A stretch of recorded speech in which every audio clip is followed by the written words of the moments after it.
Welcome to the show. Welcome to the show. I am your host, Afro the Prince, along with my co-host. It's your boy Papa Fredo, and this is the Midwest Point of View, where we give our point of view on life, culture, and business here in the Midwest and how that affects around the world.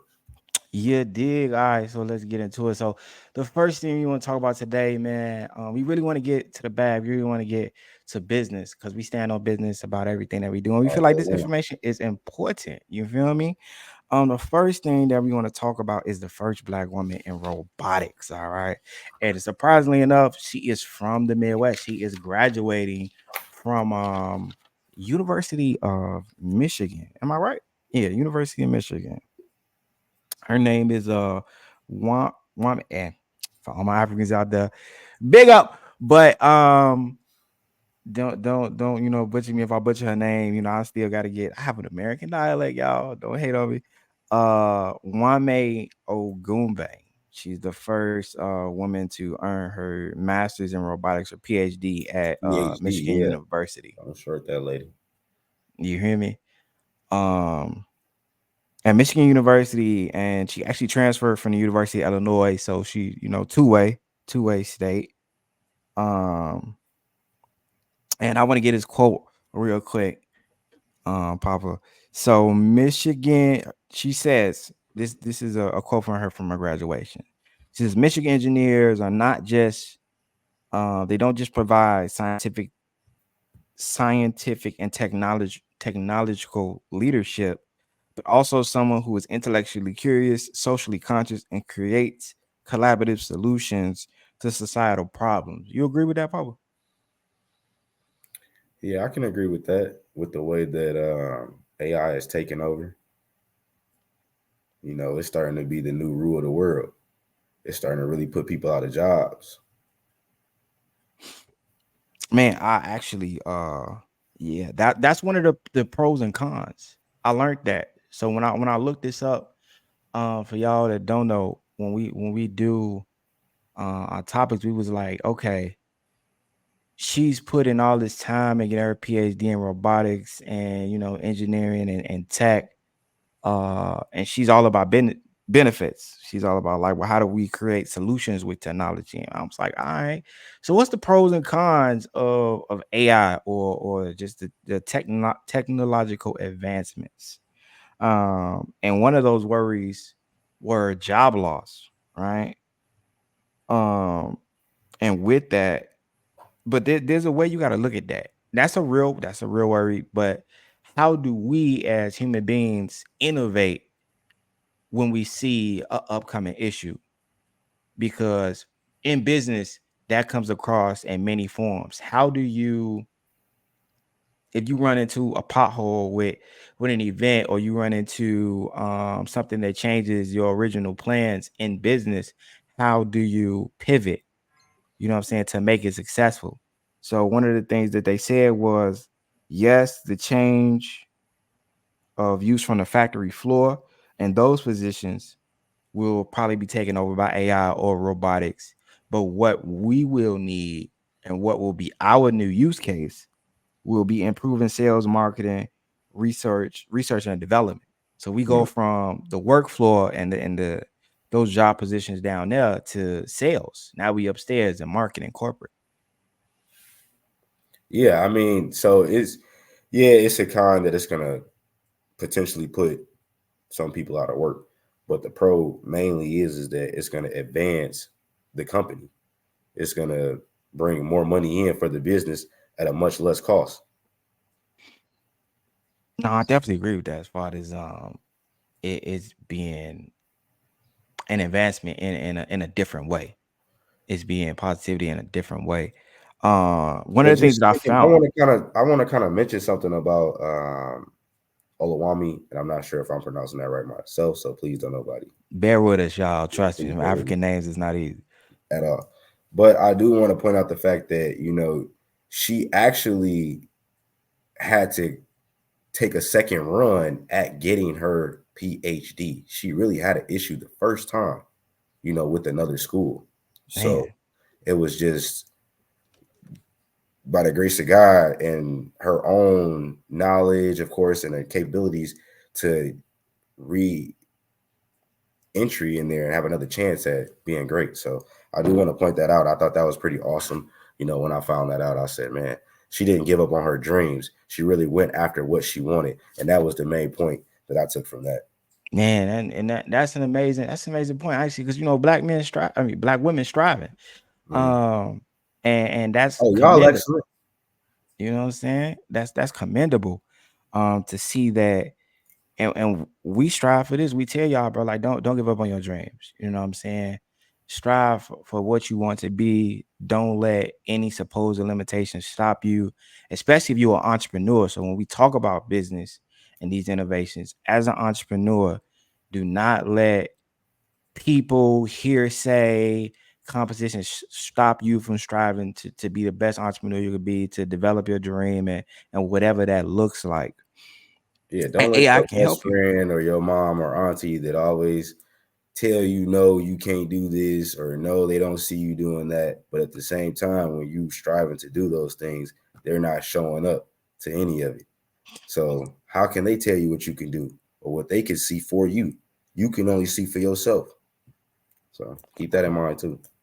Uh, and AI can help you do it, to be honest. So this, outside of the so-called cons, there are pros.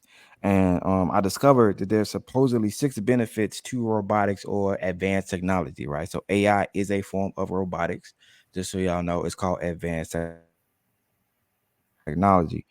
um 6 pros was increased productivity, which Papa mentioned, reduce incidents or accidents at work, error reduction, so human error, increased flexibility, new job opportunities, which we talked about when you transitioning from work jobs to market jobs, and betting on the future, which was a funny way to call that a benefit, because I don't know how you measure that one, but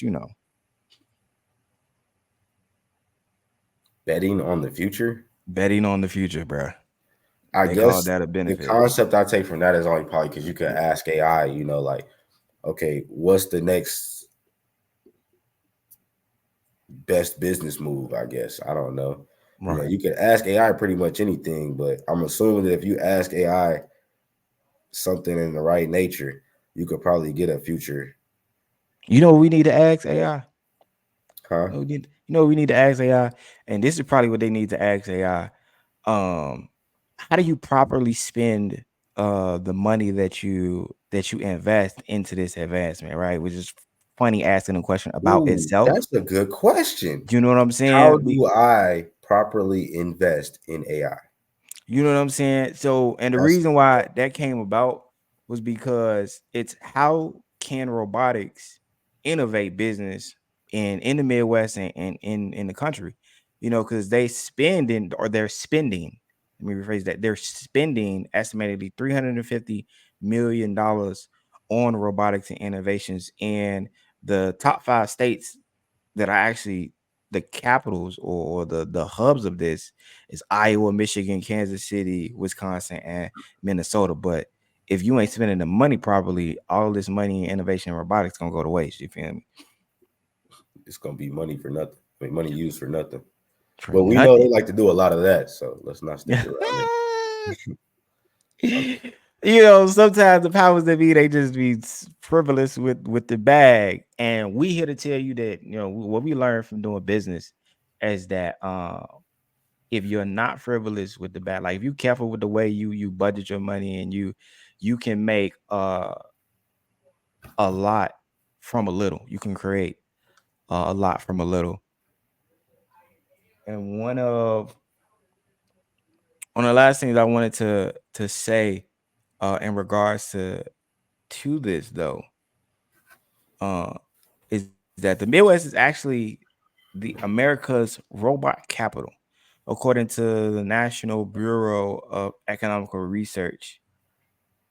So we spend the most money, and we're the most innovative as far as our part of the country in the United States, or the states that are in this region in our country. Uh, but one of the things that posed the question was really, like how do you balance robotic innovation, with the human workforce, because that's going to continue to be an issue It's like balancing your balance sheet. You know what I'm saying? Your worksheet, your money. I think Hopefully, you can. Or are you asking this question open, or are you just kind of no, I'm asking it open. okay? Go ahead. Because now you got me thinking. Yeah. So I'm thinking that this can work hand in hand, like a little bit in both directions. Mhm. It's not necessarily a bad thing because people can catch the proper training in these fields now. So it's gonna really push the world a whole lot more forward than hindering us really. I can see that. Definitely with the trainings, definitely with coding, because there was definitely or is an influx of job openings and job innovations for anything that involves in tech. One of the gems I want to give y'all that I see like on Indeed and LinkedIn is take advantage of the certificates that they offer you in tech that they advertise for like Microsoft and Google. Like they like, hey, I'm going to train you for free, and of course it's to get you to work for their companies. But once you get the skills, all those skills can always be transferred. Remember that. I told our sister one time, if y'all don't know, we brothers, we've been friends forever, but so that's why we say our sisters and brothers. But I told our sister one time, uh, you take the management job, the moment you take the management position at whatever factory company, now you've officially been a manager because the legs of whatever your duties is pretty much the same wherever you go. So whether you've been a manager at Walmart, you could be a manager at Google, for instance. Yeah, it's just all about thinking about the greater gain at the end of the day. I mean, hey, Mhm. if you gonna bump me up here, once I take them skills and everything I learned in that position and go on to the next role, it could be better in life. It's almost like going to school and bettering your career so you get a better wage. Just kind of look at it that way just a little bit. Now, you ain't gonna get that kind of money, but I'm saying, it's just hey, it's it's ways around the system. You just gotta think smarter, not harder. I gotta elevate. Yeah, man. And a lot of them jobs that they giving you for a manager position, come on now. You can't be a manager at McDonald's. You know what I'm Yeah, saying? like yo, don't be Like, afraid to be a manager at don't be McDonald's, afraid to be a bro. manager at somewhere where it's like slight. It's still good work. You still get the title. Do it for a couple of months. Then go somewhere and tell them, hey, I was a manager there. I just took care of 5, 6 on staff, and helped out with payroll and all that other stuff. So I do got the skills. You You know? feel me? And they can't deny that. Like look at it. You stepped and said, all right, I'm gonna take the manager position at Wendy's. And I knew a few of them. I think one of my homies was a manager at I think Steak and Shake or Wendy's. And now whenever they fill out or whenever you fill out application, you can say, I've done leadership, supervised and led staff up to at least like 10 to 15 people. You've managed payroll. You learned how to do conflict resolution, whether it's with staff or with customer service. You know what I'm saying? Like these are All of these are things, skills. man, that you can put a stamp on your resume now that no one can take away from you. You know,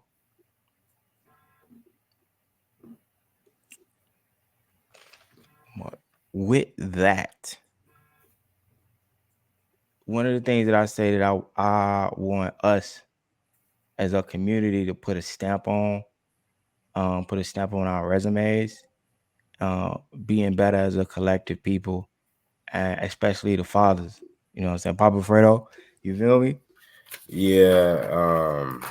I don't know what's going on in today's time, or why it's like such a attack on dads, but it is like getting real bad. I mean, don't get me wrong.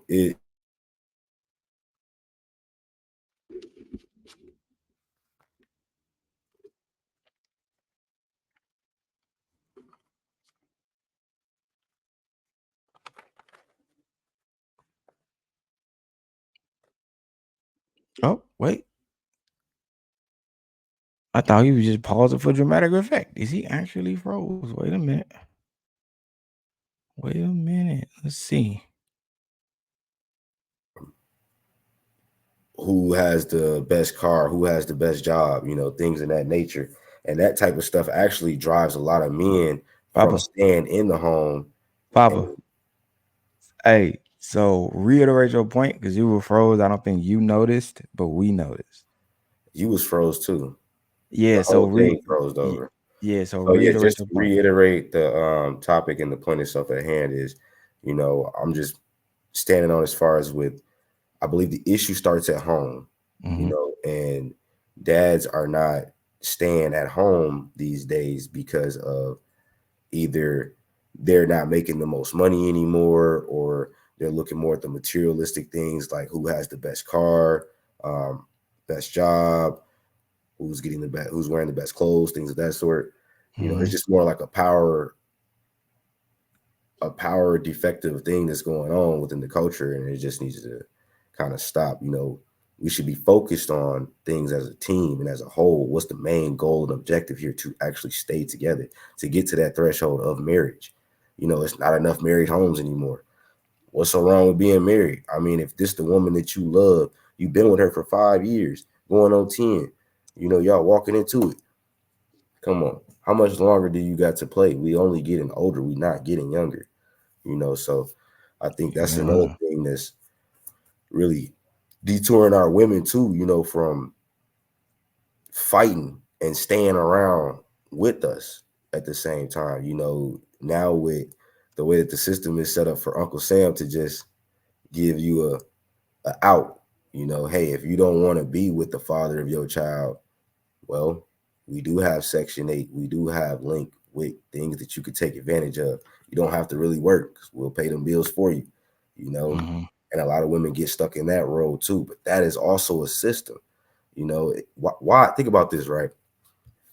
If they're gonna give you these benefits, and then they tell you, okay, you can't have a man at the house, or when they come through to do their little check throughs and walk throughs, the father of the child can't be there. That don't make sense. Mm-hmm. Like, so we gotta not be in the home for them to get assistance from the government And that I got we I pay got something for taxes for. y'all for that. Give me I one work second. and pay taxes. So technically you still taking my money and giving it to her or I got whomever, you. what vice versa. You get what I'm saying? So like just that role, it just don't make sense. So I want to give me one second, y'all, but I'm finna pull it up for you because I want to give um a real life example. So I want to And I do show want to y'all. mention while you pulling that up, so just to give you a little more time there, that Uh, I do have an estimated 24.7 million children live absent of their biological father around the US. And around 75% of those children are black. So wait, get hold on. those are, I got to put the numbers together. Just say that because hey, that sounded like a lot and that sounded bruh, real heavy. it's So heavy, run bro. it It's really back. heavy, bro. And I don't want to attack us per se, but it is really big in our community right now. It's like, man, dad not there. So what was the numbers again, bro? Say it So back. 24.7 million for Mm-hmm. children that live Children, 24.7 million children absent of their biological father. who And that then father is not there, exactly. So if it's a stepdad or a boyfriend that's around or which whatever, they they may live not up. be including in the stat, y'all, because we know that stepfathers, our fathers, and any godfathers, all of y'all are important. We do want to acknowledge that. They're But not go ahead. included in these stats. No, these are just the biological fathers. That's why I stated that in that order. Mm. So around 75% of that number is black. Ooh, Yes. that's wild. That's And the, wild. the root cause of this would be, or at least from what I'm taking from the information that I have gathered, it's going to be those high school drop, like after a dad is not in that home is where I'm getting at now with the The dad after not being, effect. yeah. So the after effect of a dad not being in the home, right? Mm, It leads to this kind of cause: high school dropouts, drug or alcohol abuse, mm, or a mental illness. And if you pay attention, right, to your auntie, your uncle, your brother, your sister, especially in the black community, do they drink? Do they use drugs? Do they have mental breakdowns? Do they get Um, so what I will say is that that is a layered effect, but one of those things that can be a reasoning is the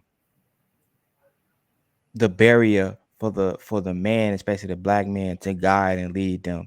Because yes, it could be the man may be making poor choices, but it also could be a barrier, right? There could be a systematic barrier. And I want to give y'all real quick because I found it one of the examples of the systematic barrier going back to like our parents and grandparents, like legitimately. Um, probably you can see it. yeah, I can see. All right, I'm finna play it for y'all. Give me 1 second. This is an infamous scene from the movie Claudine. Determined after your financial status has been computed by us. It has nothing to do with aid to the children. You understand? Now, if you will sign this statement, it shows your income and your expenses, Mr. Marshall, and get it back to me within 2 weeks. You understand? Yes, I understand all that, but listen, I gotta ask you something because I gotta think about this thing. What happens if I lose my job? If you're married, you must apply for welfare. Oh, I must apply for welfare? You must apply for welfare. Otherwise, this would constitute a misuse of ADC funds. Which is fraud. You understand? If the husband's unwilling or unable to make a contribution equal to what it would cost him to maintain an independent living arrangement, he must apply for welfare. Do you understand? Otherwise, this would constitute a misuse of ADC funds. Which is fraud. Which is misappropriation. Which is fraud. Right, okay, now wait. Wait a minute, wait a minute. Now, if I marry this lady, I want to make things better. But if I spend $1 on it, you're going to deduct it from her, right? If I want to buy a little something extra, you're going to deduct it. And I better report every penny I spend, or else I'm a crook. Okay, now you say if I lose my job, I must apply for welfare because I can't just sit around eating the government's biscuit. Which is fraud. Because that's a fraud, right? Okay, now if I do go into welfare, then I'm just another lazy ass nigga that's living off taxpayer. All right, now. Suppose I do not marry this lady. Now, if I move in with her and do not tell you, then we're both crooks, right? But if I do tell you, then we're back to the income and the outcome and the deducting, and you drive me to drink. And you call a fraud if I spend $7 for a bottle of whiskey. Come on, partner, let's get out. Yeah. You can't win. You can't win. Can't win, man. And Hey man. that bro, that scene today still moves me and just like it's real. It's Yeah, it's real, a rigged bro. system, man. I mean, and don't get me wrong. Don't take what y'all just saw, right, and think that you don't want to get married or marriage is just a bad thing to run away from now. Now, is it costly? Yeah. Do y'all share taxes now as far as with everything that y'all are doing? You probably gonna, it's okay. It's also benefits to it too, different sets of tax write-offs, things of that sort. So you gotta actually weigh out all the pros and cons before you decide to say no to marriage based on either what you saw or what you may think that you know. But with that being said, before you marry somebody, make sure that this is somebody that you actually know. Like do give that person some Yeah. time. You know what I mean? If y'all don't have kids, make sure that's something both of you guys want. That's something that you guys are both capable of taking care of. A child's life is not nothing to take for granted. It's not like having a pet for real. So it's not somebody that you can just give to the pound when you're tired of it or give to your cousin. So these Yeah. are the things you do want to think of before you do get married, yes. But it is still And even in relationships though. Like not just when you get married. I'm talking about as you operate with the lady that you laid down with. So and I speak this way because with Fredo being a father, I mentor young boys. So I speak this way when I talk to my boys out here in Chicago. Um, it's an organization called Champs Male Mentoring. But like I say this, be aware if you start in a court a woman, because we end up having boys who have babies at a young age, 16, 17, 18, and 18. I don't care what you say, yeah, he may be 18 and legally is socially looked at as a man, but is he a man up here? What was his upbringing? What has he been taught? Like, I want y'all to really understand that. Like, we try to tell the boys, understand uh what it is you walking into. And if Yeah, you man, because life is short. The choices that you make really do determine how tomorrow's gonna turn. So, or at least, I'm sorry, let me rephrase that. The choices that you make today determine how tomorrow's gonna turn out. So, you want to pay attention to everything for real. Like, don't take nothing for granted. You know, everything, bro, especially when it comes to the after effect of you having a kid, is are you really prepared for that? Because yeah, she's gonna lean on you more than ever. You thought she was leaning on you before when she asked you for nails at the nails on at the nail man. shop and a Listen, light bro. bill. It's gonna be mental breakdowns. Okay, it's gonna be all type of things when she not strong enough. It's your duty, it's your job to man up and be there. It ain't no questions when it comes to your seed. It's just give and go. That's all it is. When it comes to these babies, it's just giving. It's give and go. So I'm giving when it's needed, and I'm on the go when I need to be there. That's all it is. And I see and you see the positive effects of that. So one thing I want to say, I want to highlight is that while we're talking about the issues of the roundaboutness of fatherless homes, there are fathers, because you're looking at one like that's why his All name day is Papa long, man.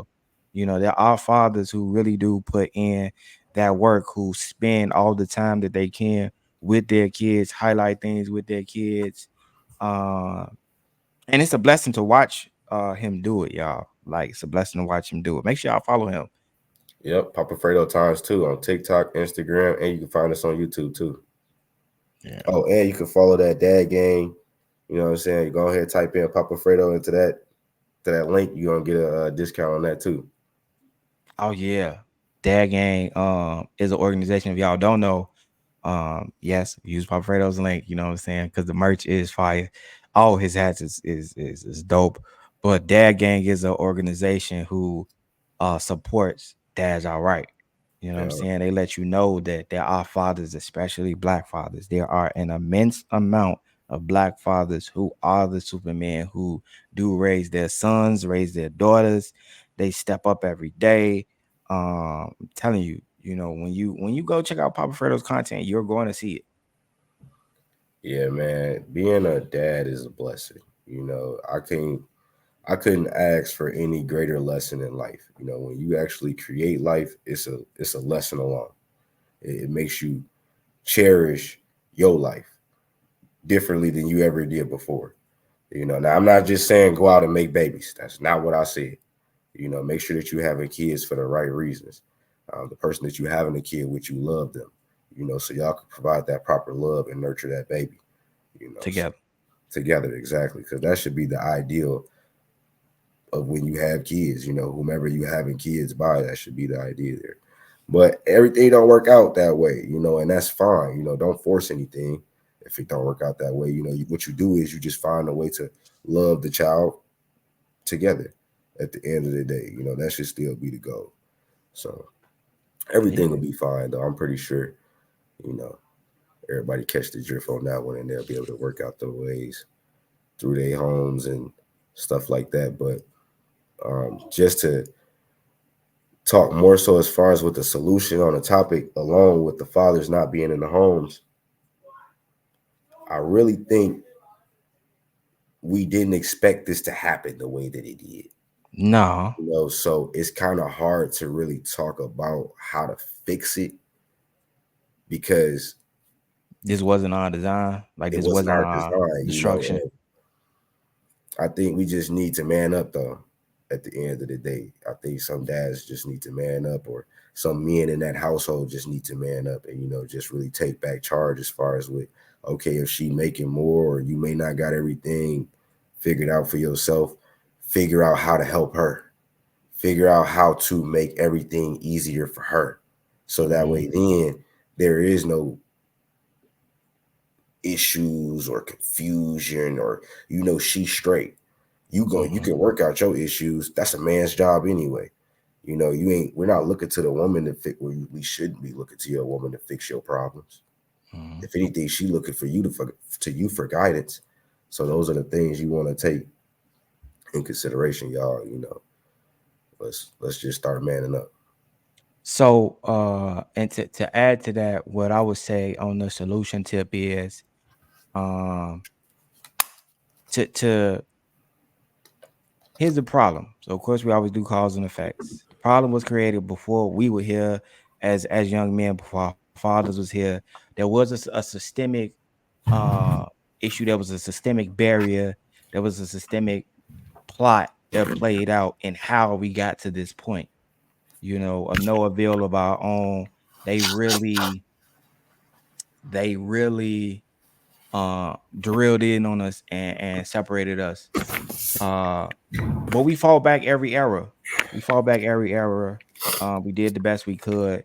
But as you seen, like in the clip that we showed, man, the barriers kept evolving, uh kept changing every time we got a foot ahead. But what I will say when it comes to the current solutions to stop these things is because we black men and black men is great. So when it comes to black fathers, I don't care how big the wall is. We've been known to knock so many down. What's one more? And what I would say to that is come together.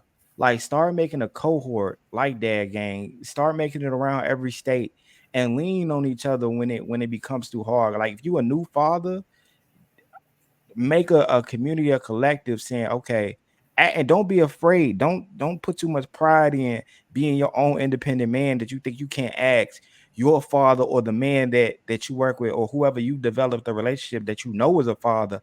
How do I do this? What do I go about that? Create those conversations so you can have a space to lean on. And then when that is created, you then get the chance of getting other opportunities because a lot of opportunities come from about your network.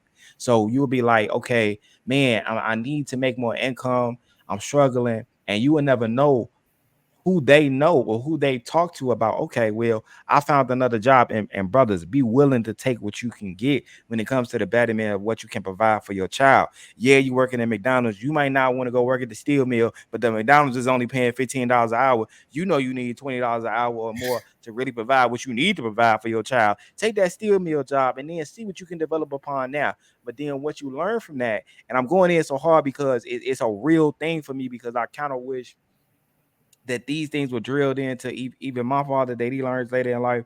But like just our community as men, like get to it. You know what I'm Yeah, saying? We say that stop like really wasting get time. to it. Stop playing. Take that steel mill job. You might not win right now, but your son gonna need it. Because when your son needs some shoes, he needs food and his college. We talking about the future. Like you don't stop being a parent once they turn 18 just because legally child support. That's a whole nother thing. But just because you don't owe child support or you're not entitled to child support really after they turn 18, even though that's a misnomer, because I also know a homie who been on child who is a child support baby. So basically they A child yes, support baby. a child We support all baby. know Like homies. This is a child support baby. child support baby. So he was like, bro, my mom still gets like back pay up until I'm like 21. So don't think just because, oh, Hell, well, I I was don't a wiggled child out. support baby. You know what I'm saying? Like look at it, Joe. You don't stop being a parent. My mom didn't stop being a parent when I turned 18. She still parents me today. Fredo don't expect to stop being Papa when his kids, both he got a girl and a boy. That Stop lady turning call 18. me. Freddie can call me at any time. You know what I'm saying? I don't care how old they is, how old I am. I'ma always be there. And That's that's just the how it's thing supposed that to be. that we need in our whole community and in the culture. Like that's something that we got to stamp on our resume in the culture. And with that one, I had to go on my rant. So y'all probably gonna see that a lot. I will go on rants, but I'm Yeah, we passionate gonna about just let something. you do what you gotta do because I already know. You know what I'm saying? You gotta get that But out. we gonna light it up So, though. yeah. We gonna light it up. But y'all see, it's all good facts. I mean, my boy is very intelligent. He got a lot of sauce and a lot of knowledge to lay down. So it's you coming. know, We got this stuff coming like hotcakes. hot cake. You heard me. Uh, hot cakes in the culture. But speaking on culture, and we running back to the light. We gonna make a light note. There's some things you probably didn't know that we helped innovate, that we were a part of American culture, that we were a part of world culture, and one of those things is the cowboy culture, is the Yeah, Western culture. You know what I'm yeah, saying? we Like got a footprint in there. tell you, Cowboy Carter. Concrete Cowboys. I'm telling you. You want to enlighten them on the Concrete Cowboys? So if you don't know, let me see if I can pull this up real quick so I can get y'all like what it actually looks like. But a reference though, was the Idris Elba movie.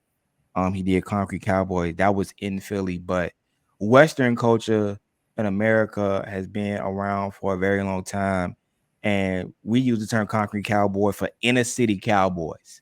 Like there's a rodeo that's happening in June here in Chicago. So like any of our listeners who is in Illinois, in Chicago, in the Chicagoland areas, all the suburbs from Northwest, South, and East, we have a rodeo that we do here. On the weekend of June 10th, because I Yeah, think June 10th, we're gonna be attending that, y'all. You feel me? We're gonna be out there with our cowboy hats on. you heard me. I'm gonna have a Uh, big cigar somewhere. so that happens. The rodeo. I'll let y'all know. I'll make a post. So make sure you follow the page. Make sure you follow YouTube, and I'll make a post about it if you are in the Chicagoland area. But we have rodeos, towns like Nebraska, North Dakota, Kansas. These were cowboy and western towns in the Midwest. Yeah, I know about our boy Bill Peckett or Bill Pickett. Hopefully, I'm pronouncing that name right. He is from 1870. He is credited with inventing the bulldogging. So basically, he was known for steer wrestling, which is Mhm. just cow wrestling in so many words, so many fancy words. So yeah. So hey, did you know that we invented that? Can you believe that? That we got out there in the middle of that and actually start wrestling the goddamn bull. Now, can you see yourself today doing that shit? Hell no. You got me fucked up. I don't Yeah. care if you gave me a red flag, whatever the hell you think you gonna give me. You give me a lasso. I ain't going out there. You got me messed up. They grabbing bulls by the horns while they dragging them across the thing. Oh, I'm cool on that. Well, you gotta be built for that. You know what I'm saying? You gotta be forward tuck, Oh tongue a tuck. yeah, yeah. You I gotta be believe forward tuck. we was built way different back then. Even now, because this rodeos now, it's a whole family. Yeah, People that still do it today. So we still so we ain't just referencing the past. This is also present. That's why Beyonce did Cowboy Carter.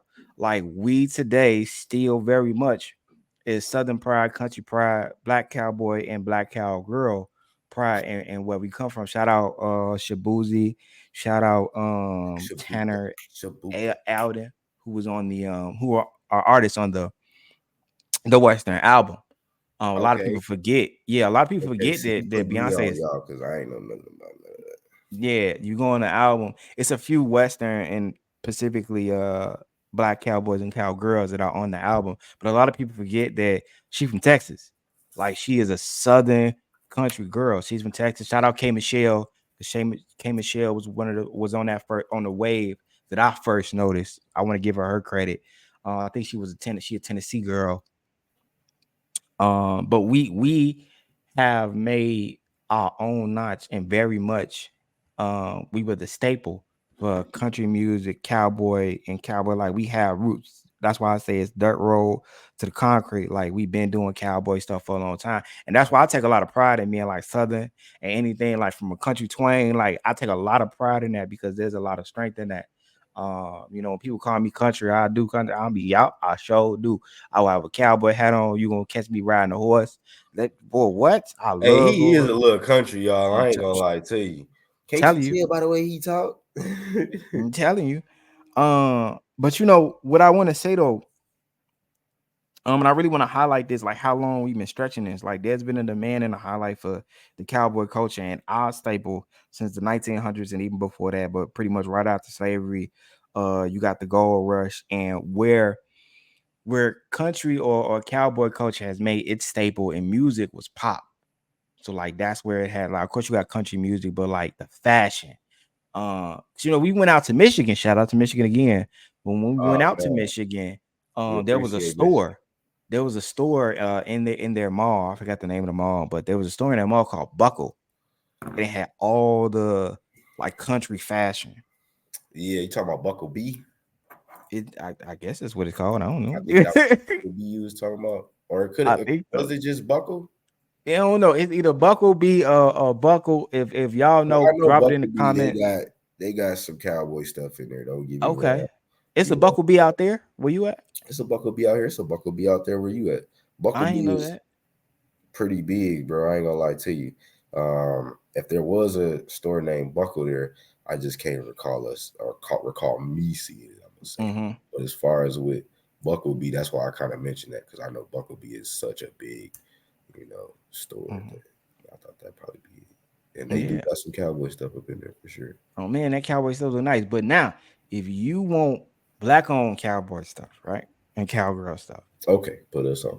one of the things that I found, Ken Apparel is a black owned brand You that is said supposed Ken Apparel.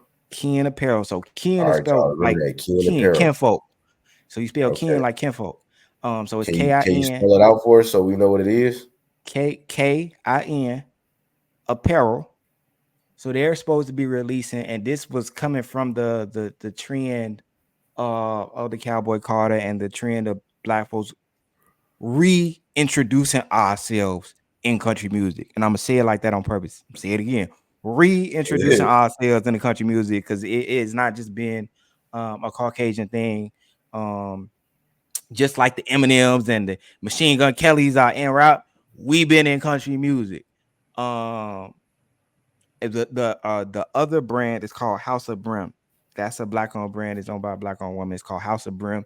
They have an actual cowboy released hat right now, or Western hat, because I don't know if it's necessarily called a cowboy hat, but you know that's the reference. That's Okay. definitely the reference. But for me, and I'm a I'm a I'm gonna end it on this when it comes to the culture piece because that's one of my biggest things. I'm a historian, so if y'all do follow me, you can follow me on Instagram and TikTok. I'm known as Afro the Prince. So everything that is Afrocentric and Black pride, from Western culture, cowboy, to all the way back to Africa and its roots, all around the world. I embrace every part that makes us great, and I want to highlight every part. And I say there is nothing that you need to be ashamed of because everything we've done in this world is great. Yes. So for me, and Papa believes that too. That's why he tries his best to be the greatest black dad you will ever meet. But for me to end on the cultural part, embrace and be proud of who you are. Like if you from them dirt roads in Mississippi, you from the bayou, you from Backtown, Georgia's, and you doing country stepping, which I want to do. Y'all go look up country stepping. It's a little different. It's just like city stepping, but it's called country stepping. Be proud of where we from. Be proud of your twang. Be proud of the way you talk. Be proud of the way you dress. Be proud of the way you cook. Like the way we cook soul food as Southern roots like, outside of culinary. Like I've been eating neck bones before I even went to Georgia. You heard me? Like I've been eating jade rice and what's the gumbo for a long time. Uh, And I'm pretty sure Papa has too. Papa, ain't you been eating gumbo and all these things? Yeah. So I eat a lot of gumbo too, or not a lot of gumbo, but I do eat gumbo. I eat a lot of sweet potatoes, chicken, mac and cheese. That's really where my heart relies. But yeah, man, ain't nothing better than some good old soul food. Yeah. I just put down that pork. I'm gonna tell the rest of y'all, put that pork down, man. It ain't good for you. They trying to kill us. Leave that pork alone. I'm trying to leave a whole lot of this other stuff alone too. And then I'm gonna have to give up my chicken and sweet potatoes. Sadly. What you gonna give with your chicken for? Well, because a lot of this processed meat ain't good for us, bro. Would you finna go vegan, sir? Man, I'm thinking about it. I'm really Okay, well thinking about we it. he I gonna guess I post don't have his. to get a sweet potato. Let me take that back. I'm gonna still get my sweet potatoes, but I'm gonna have to find some other different way of my meats and stuff like that. Like I don't even do the fish for real. I really don't want shrimp no more. They're like the cockroaches of the sea. So And since he had that journey, we gonna say that for another episode. But anyway, his experience with this come back with seafood. Papa Fredo. He gonna teach you how to eat. you know, man. Um, but on that tip though, I really feel like all these things we definitely needed. All these things needed to be addressed. And we're gonna keep Oh, bringing you especially the men in them homes, man. Listen, man. Again, one at a time. Hey, let's all say it. Man up, Wait, what's it was man up. You hear man me? up? Yeah. Man, this as you see, my Fredo is very much the wild boy. But man, follow us for more, man. Like, share, subscribe to the YouTube channel. You know, this is Midwest Point of View, where we're gonna give you our aspects from the Midwest. I'm your host, Papa. I'm your host, I put a Prince. I'm your host, I put a Prince along with my co-host. It's your boy, Papa Fredo. We appreciate y'all coming to spend some time with us at the Midwest Point of View. We go, Joe. Here we go. Hold on.